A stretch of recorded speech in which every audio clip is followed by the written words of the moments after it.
l'approche actionnelle. C'est l'approche que préconise notamment le cadre européen commun de référence pour les langues.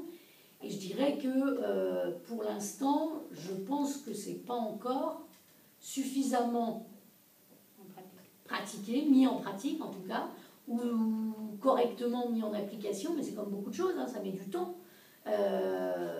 Et donc, je pense que l'urgence, elle est plutôt là, c'est-à-dire comment on va fonctionner, comment on va former les profs pour qu'ils tirent le meilleur profit de cette nouvelle approche qui est, comme le disait un petit peu Adriana tout à l'heure, qui est finalement en adéquation avec l'époque qu'on traverse, hein, puisque, comme vous le savez, c'est pas né comme ça. Hein. Si on est dans de l'actionnel aujourd'hui, c'est parce que eh bien, la situation, le contexte fait que c'est jouable et que ça s'est mis en place progressivement et que toutes les méthodes qui ont, si on peut appeler ça méthode, tous les courants qui ont précédé, finalement, ont permis qu'aujourd'hui on en soit là.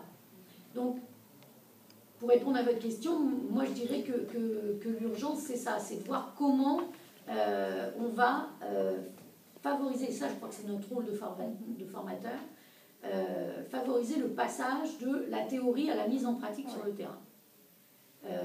Et ça, on ne peut pas compter sur des formations universitaires de ce point de vue-là, puisque les formations universitaires, ce n'est pas leur rôle, hein, elles ne sont pas là pour ça. Donc les formations universitaires, elles vont permettre aux enseignants d'acquérir des bases théoriques et de découvrir, on va dire, ces nouvelles approches. Mais d'un point de vue théorique, ou davantage en tout cas. Nous, notre rôle en formation continue, ça va être justement de favoriser la mise en application sur le terrain.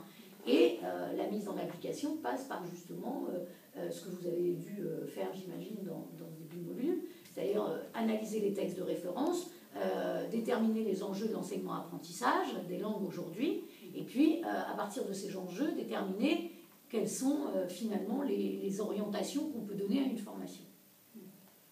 Et ça, je crois que c'est un travail qui est important à faire.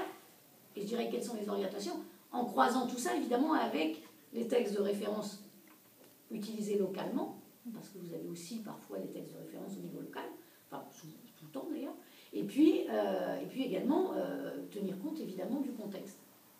Et c'est ça qui est un petit peu difficile, alors moins pour ceux qui enseignent dans leur pays, mais pour des gens comme nous qui avons voyagé, qui changeons de pays, eh ben, il va falloir s'adapter à ce nouveau contexte systématiquement. Et vous avez cette corrélation entre les universités et donc Alors, nous, on travaille évidemment, on a des experts associés qui sont universitaires, on a des relations et des partenariats, de la collaboration avec les universités.